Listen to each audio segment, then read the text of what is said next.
Esta aula versa sobre vapor e vaporização. O Cláudio vai realizar algumas experiências muito interessantes, né, envolvendo esse tema. Agora, logo no início, ele vai dar uma demonstração, né, do quanto a gente pode realizar, transformar, mudar, né, fazendo uso, né, do vapor, né? E o vapor é essencial em algumas máquinas térmicas, né? Então vamos lá para as suas demonstrações, Cláudio. São demonstrações simples, né? Só que tomando cuidado, realmente, como vamos mexer com fogo, né? Então, sempre tomando os devidos cuidados, né? Porque álcool, combustível é coisa para que não se deve brincar, né? Tem que saber o que está fazendo. Brincar com fogo sempre é perigoso, sempre né? é perigoso, né? Exatamente.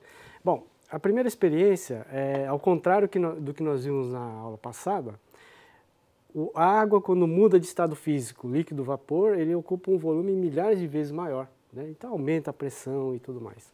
Agora vamos fazer o contrário, né? Nós vamos gerar vapor e vamos fazer uma condensação, quer dizer, vou pegar o vapor e vou transformá-lo de novo no estado líquido. Então, assim como ele ocupava um volume milhares de vezes maior, agora ele vai ocupar um volume milhares de vezes menor. Ou seja, ele vai deixar a transformação de fase oposta agora, né? Na outra direção. Para o líquido. Nesse caso, ele vai deixar um enorme vazio, né? Ele ocupava um volume milhares de vezes maior. De repente, condensa, diminui o volume, né? E, no caso, vai diminuir a pressão, né? Então, essa é a ideia dessa experiência. O poder do vapor, só que ao contrário, né? Então, existem vários casos, né, de acidentes que ocorreram, de pessoas que não sabiam muito bem desse efeito. Por exemplo, em vagões tanque, né, já tem fotos inclusive na internet, os vagões nas quais o pessoal, para a limpeza do vagão, jogava-se água quente, né, para fazer a limpeza interna, e chegou uma vez, alguém fez a limpeza, deixou bastante vapor d'água lá dentro e fechou o tanque. Só que de noite fez muito frio, né? Então o que aconteceu? O vapor de água que estava lá dentro do vagão condensou, a pressão diminuiu muito e a pressão atmosférica esmagou o vagão, né? Então de manhã cedo o vagão estava todo retorcido, né? Apesar de ser feito de aço, né? Então é mais ou menos isso que a gente vai fazer aqui.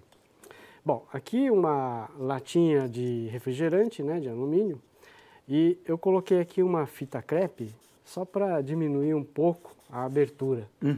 Uma fita crepe, deixei só uma pequena abertura para exatamente a gente colocar um pouco de água aqui, né? Então qual que é a ideia, né? A ideia é fazer essa água ferver. Tá. Você aquece e ela ferve. Ela ferve, né? Mudança de estado físico, né? Então eu tenho que ferver mesmo essa água, né? Então essa água vai começar a ferver, né? A latinha... E logo, logo você vai perceber, né? O vapor saindo. O vapor saindo, né? Essa é a ideia, né? Essa é a ideia. Aí você sabe que você... Transformou de estado físico, né? Transformou a água em vapor d'água, né? Exatamente. Água. Se eu tivesse com isso aqui fechado, né? Totalmente fechado, ela podia explodir, né? Como uma panela de pressão, né? Então a ideia é deixar só uma pequena abertura para a saída do vapor. Então a gente pode perceber que já começa a sair um vaporzinho ali, né? Já começou. Começou a sair um vapor ali. Então a ideia é transformar, encher totalmente o ano nessa água. Né? Aí dentro agora tem vapor, não é isso? É isso. Preenchido totalmente. Uma parte dele está saindo, é claro, até por medida de segurança, né? Isso. Então agora a gente vai emborcar ela aqui, ó. Olha só! Então, né, ela amassou totalmente a lata, né? Quer dizer, a pressão atmosférica que fez esse trabalho. Foi isso que aconteceu com o vagão que você mencionou antes, exatamente. Né? E a pressão atmosférica é muito grande, né? São quase 10 toneladas por metro quadrado, né? Então é brutal. A pressão que era grande antes, repentinamente tem uma queda brusca de pressão, isso, não é? Porque houve uma condensação do vapor. Né? Bom, a outra experiência que também é necessário ter cuidado, né, é usar esse garrafão de água aqui, né? Esse garrafão de água ele é bem resistente. Se você quiser tentar amassar, né, ela não é muito fácil de amassar. Sem dúvida. Mesmo com os braços, né, não é muito fácil de amassar. Agora, a gente consegue fazer essa garrafa amassar usando apenas a palma da mão. Né? Então a ideia é usar álcool. Então o álcool aqui. Então a gente coloca um pouco de... E ele vai evaporar. Aí. Isso, a ideia é transformar esse álcool aqui, né, tá. em vapor. Tá. Né? Por isso a gente mexe de forma a formar bastante vapor de álcool aqui dentro. Tem aí vapor de água aí dentro agora. Vapor de álcool. Isso, aí dentro. Exatamente. Okay. Então, tendo uma mistura boa de vapor de álcool com o ar, com o oxigênio do ar, né? Eu tenho uma ótima mistura combustível, né? Para fazer pegar fogo. Então eu tenho aqui aí álcool. Você vai queimar agora o álcool aí dentro. Exatamente. Ok. Esse aí. Bom, aí consegui amassar, né? Totalmente a garrafa. Apenas usando a palma da mão. Essa experiência é bonita também, Cláudio. Sim, mas tem que tomar o cuidado, né? De enquanto estiver pegando fogo aqui, não colocar a mão, né? É porque você bota, na verdade, fogo no álcool, né? Isso, é claro que tem pouco lá, mas mesmo assim faz uma enorme que, diferença, né? Exatamente. Poder calorífico muito grande, né? Do álcool. Então, a redução da pressão no interior, né? Exato. Faz com que a pressão lá dentro, digamos, imagina uma pressão zero, mas o que você está chamando a atenção, por outro lado, é que não parece, mas a pressão atmosférica é grande na realidade. Grande, né? Muito, muito grande. E outra coisa que eu esqueci de falar, aqui havia álcool, né, que entrou em combustão. O produto da combustão sai vapor d'água e gás carbônico. E gás carbônico. Exatamente. O vapor d'água, é o maior efeito que é dado pelo vapor d'água. O vapor d'água, quando esfria, condensa. E aí ele deixa um enorme vazio. Por isso que ela amassa, né? Assim como a lata. Então, porque você vapor d'água provocou uma reação de combustão, na verdade. Que gerou vapor d'água. Né? Tá. Não, mas essa experiência é interessante justamente para chamar a atenção, né, para a pressão atmosférica. Porque a gente não se dá conta, né, na verdade, de que ela é grande na realidade. Olha só o que ele fez com esse galão aí. Tá, exatamente. Muito bom, Cláudio, muito bom mesmo. Então, vamos, aliás, o Cláudio vai fazer isso, né? Falar sobre essa transição de fase, né? De vaporização. Né? É curioso porque a gente ouve falar muito, a temperatura na qual ela ocorre é de 100 graus Celsius, né? Isso sob condições normais, né? De pressão e temperatura, né? Então, o Cláudio vai fazer duas experiências bem interessantes, né? Para demonstrar que isso não é bem verdade, né? Essa temperatura depende da pressão. Ele vai até mostrar um gráfico para a gente aqui, né? E também ele trouxe aqui um pouco de feijão que está cozinhando na panela, né? Para mostrar como é que funciona, né? A panela de pressão, né? Isso, Cláudio, muito interessante. Ele vai fazer uma segunda experiência. Então, sem mais delongas, vamos lá, Cláudio. Ok. Bom, a gente deixou já a panela pré-aquecida, aqui dentro tem água, né? E a ideia aqui é mostrar a utilidade da panela de pressão, né? É aumentar a temperatura de ebulição, né? Como é que eu faço isso, aumentar a temperatura de ebulição? É só aumentar a pressão na qual essa água está submetida. Então, se você aumentar a pressão no interior da panela, a temperatura de ebulição também se aumenta. Né?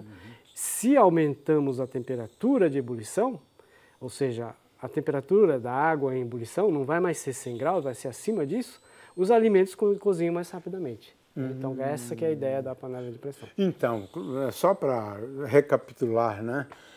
Ao aquecer, né, na verdade, em última análise, você vai aumentar a pressão aqui dentro da panela, exatamente. Né? É por isso que essa panela chama panela de pressão. Né? O efeito vapor, né? Mediante o vapor, né? Muito bom. E como é que você regula essa pressão? Né? Como é que eu consigo fixar uma pressão aqui para essa panela? É através dessa válvula aqui. Né? Essa válvula, ele tem um certo peso. E se você abrir essa válvula, inclusive todo mundo pode fazer isso em casa, abre a válvula, né? Tira aqui a válvula E ele vai ver que ele tem um bico que vai sobre um furo. Né? Ele vai sobre esse furo aqui. Agora, se você quiser saber qual é a pressão aqui dentro, é muito fácil, né? Não precisa ter um manômetro como nós temos aqui. Basta medir a massa desse pezinho, dessa válvula, e basta medir o diâmetro do furinho. O diâmetro né? Se você sabe o diâmetro do furinho, você pode determinar a área do furo. E se você sabe a massa dessa válvula, sabe o peso da válvula. Né? Então, se eu tenho peso sobre a área, eu tenho a pressão. Né? Então, a partir do momento que o vapor é suficiente para levantar esse pezinho, significa que a pressão aqui dentro ficou um pouquinho maior do que a pressão exercida por essa massa. Certo, né? Entendi. Então, a ideia é calibrar a pressão através do peso que você coloca nesse buraquinho aqui. Né? Essa pressão atinge que valores? Nós vamos ver mais ou menos 1,7 atmosferas. 7 atmosferas? Não, 1,7. 1,7. Porque aqui nós estamos a 1 atmosfera, mais ou menos. Né? E então lá dentro vai ser 70% maior a pressão. Okay. Então vamos ligar aqui rapidamente. Só para adiantar, a água já estava quente, né? Um pouco mais quente. Então a gente pode ver que já está começando a sair vapor, só que a pressão lá dentro não é suficiente para levantar o pezinho ainda. Mas daqui a pouco ele chega, né? Ele chega. Tá? Né? E aqui a gente pode usar um termômetro para medir a temperatura lá dentro. Você mede as duas coisas. Isso, a pressão e a temperatura. Bonito, interessante. E aqui, como você tinha falado, né, o gráfico, né? Tá? De pressão com a temperatura. Essa aqui é um diagrama de fases da água. Tá? Então eu tenho aqui, a água vai ferver a 100 graus Celsius desde que a pressão seja de 1 atmosfera. Agora, como a pressão dentro vai ser maior do que 1 atmosfera, a temperatura de ebulição pode chegar a mais do que 100 graus. Né? No caso, eu vou ter mais ou menos 120 graus, um pouco menos que isso. Então, nesse caso, a água não vai ferver a 100 graus, mas 120 graus. Por causa da pressão que ele está sendo submetido. Interessante. Então, a gente pode observar aqui. Também acaba funcionando como uma válvula de segurança, né? Segurança, exatamente. Se ela entope, é realmente muito perigoso. Aumenta mesmo, né? Claro, e às vezes explode a panela. Sim. Coisa impressionante, né? A panela de alumínio pode explodir. Pode explodir. Então ele causa danos terríveis. Né? Então, olha, a pressão aqui ficou mais ou menos 1,7 atmosferas, né? Como você pode ver aqui. Vapor. E a temperatura chegou acima de 100 graus. Né? A temperatura ficou em 116,3, né? Quase 116 graus. Né? Acima de 100 graus, então. Agora, se eu quiser aumentar a temperatura de ebulição, é fácil, é só aumentar a pressão. Né? Aumentou o peso. Aí, no caso, a pressão vai aumentar, logicamente a temperatura... Vai aumentar a temperatura também. Exatamente. Só que tem uma segurança. Cada panela ela é feita de acordo com a válvula que ele tem. Quer dizer, eu não posso colocar um peso muito grande aqui, vai aumentar a pressão. Não pode colocar nada sobre ela, né? Porque senão você vai ter problemas. Exatamente. Então, cada panela, depende da espessura das paredes, depende da segurança que ela tenha, você pode aumentar, né, a pressão controlando esse peso aí. Então, uma vez que ele começou a entrar em ebulição, você pode até diminuir o fogo, porque a partir daí a temperatura não aumenta mais, né? Porque aí já é a temperatura na qual não se muda mais, né, de temperatura, né? Quer dizer, não aumenta mais a temperatura. Bom, agora vamos para uma outra experiência, que agora nós vamos fazer a água ferver a temperatura menor do que 100 graus. Que ali foi acima de 100 graus. Bom, então para isso a gente vai usar um reservatório de água, né?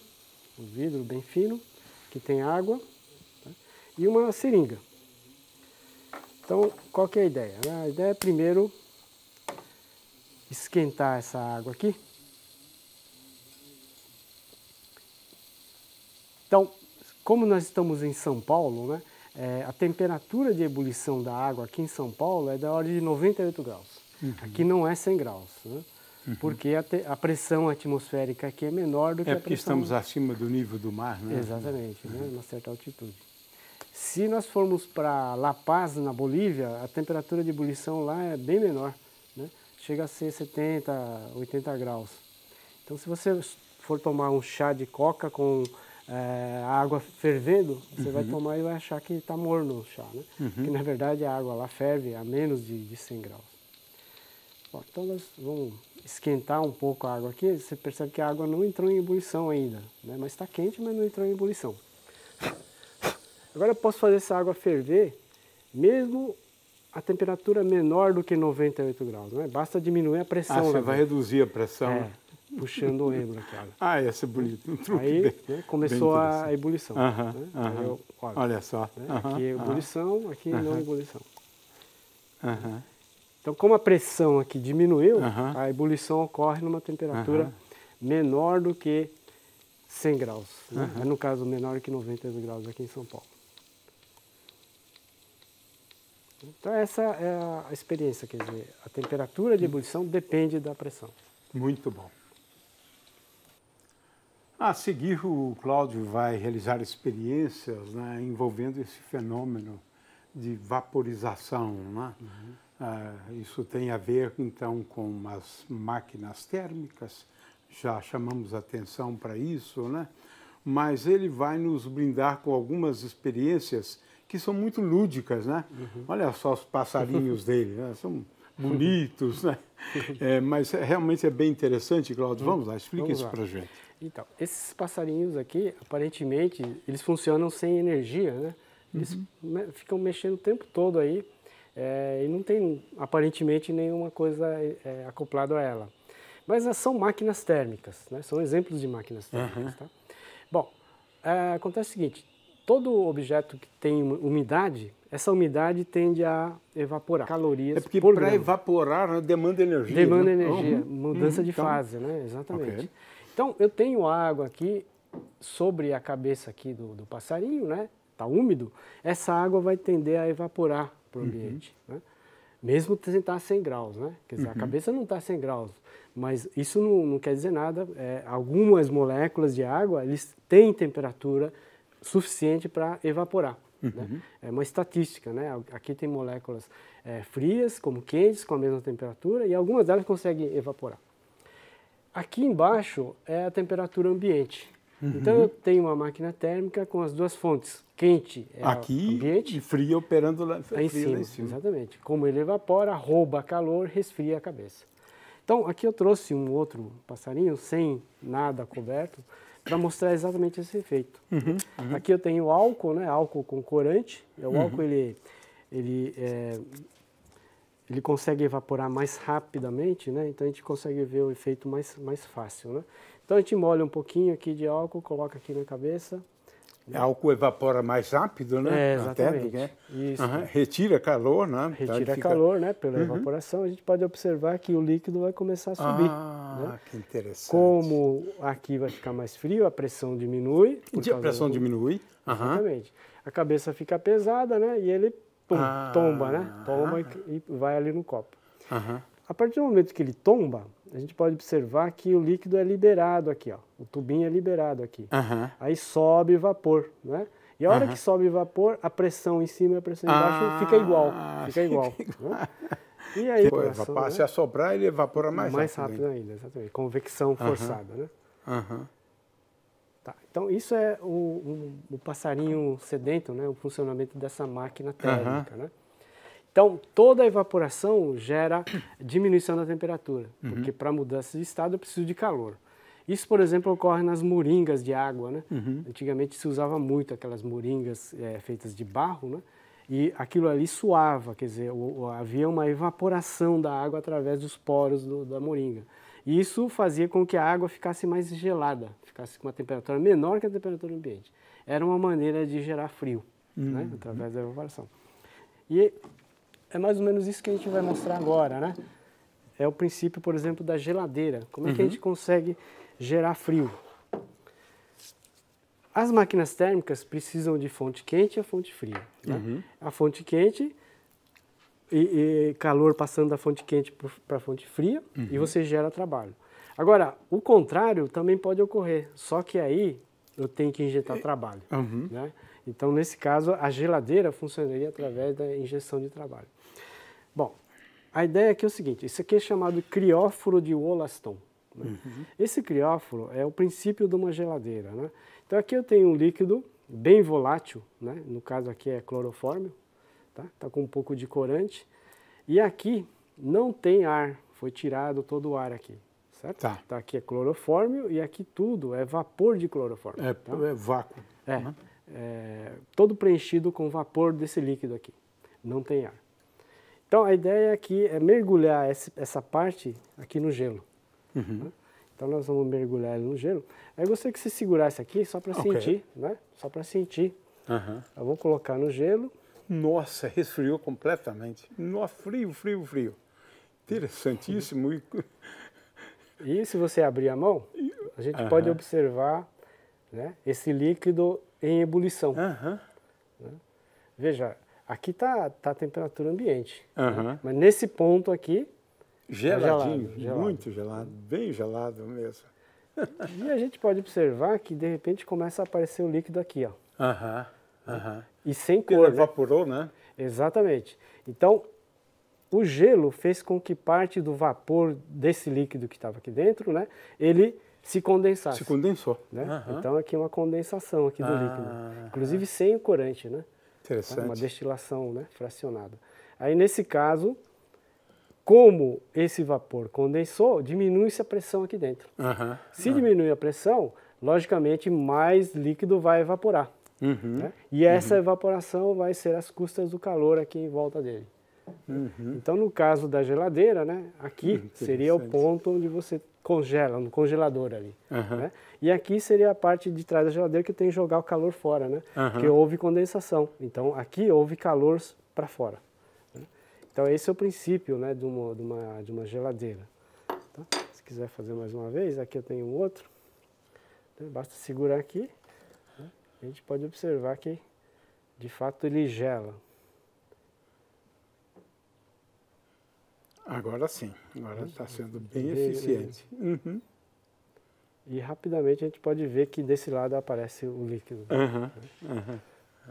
Então esse é um outro experimento para mostrar que a evaporação gera frio, né? Através do calor. É uma forma de retirar calor, né? Isso. Muito bom. É muito comum quando se faz a previsão do tempo, né?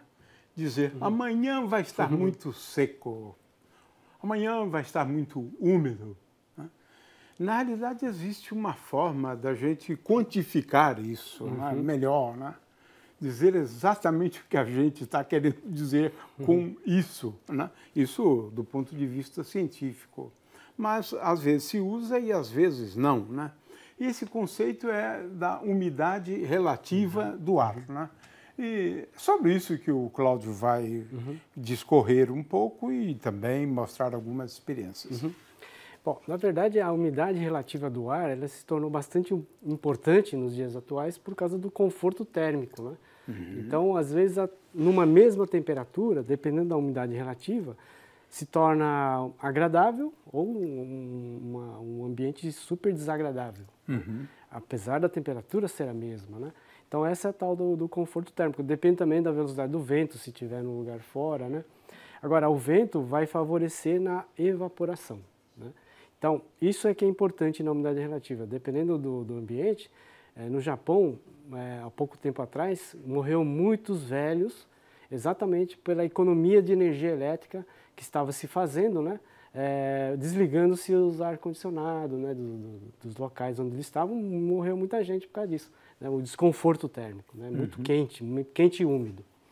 Então, a importância disso, né? Como é que a gente pode medir a umidade relativa do ar? Basicamente, ele funciona através do calor perdido pela evaporação da água.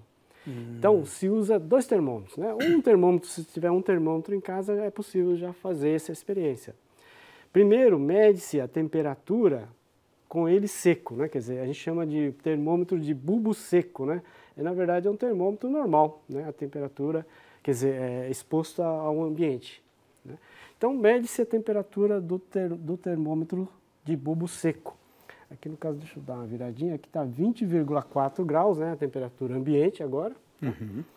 E um outro termômetro, ou se você quiser usar o mesmo termômetro, basta umedecer, né, tá. colocar um algodão, uma gaze, um barbante, a água, né? Então, essa água que está aqui nesse bulbo vai evaporar, né? E conforme ele evapora, ele vai roubar calor. Né?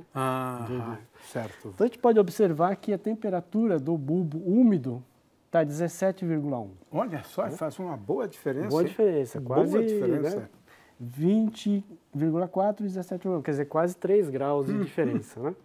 Agora, quanto maior a umidade do ar, menos vai evaporar e menos vai retirar calor. Né? Então, se a temperatura desse termômetro for igual a esse, se não houver diferença de temperatura, quer dizer que não está evaporando nada. Ou seja, a umidade relativa a 100%. Né? Tá. Então, seria dentro de uma sauna, por exemplo. Tá. Bom, e para a gente determinar a umidade relativa, a gente usa uma tabela. Né? Essa é uma tabela empírica, uma tabela experimental, né? Uma tabela chamada tabela psicrométrica. Né? Então, essa tabela, dado a diferença de temperatura entre o bulbo seco e o bulbo úmido, e aqui a temperatura do bulbo seco, a gente pode determinar a umidade relativa. Tá? Por exemplo, a diferença entre o seco e o úmido agora está 17 para 20, né? Mais ou menos 3 graus. 3 graus. Então eu vou aqui na coluna 3 graus. Né? E a temperatura do seco é 20,2 graus. Então eu vou aqui na linha 20. 20 até encontrar a coluna 3. Lá. Então 74%. Né? 74% é a umidade relativa. Até que é relativamente simples, né? né? Simples. Usar 2 termômetros. Exatamente. Né? Ou um termômetro, basta medir o seco, depois umedecer e medir a temperatura. Né? Interessante. Então, através disso você pode descobrir a umidade relativa, se está muito úmido, se está muito seco. E o problema é que pouca gente tem essa tabela, mas você encontra na internet. Sim, sim. Não é? Muito Com fácil. certa facilidade. Muito claro. fácil. Muito bom. Entendemos esse conceito. Muito obrigado, Cláudio.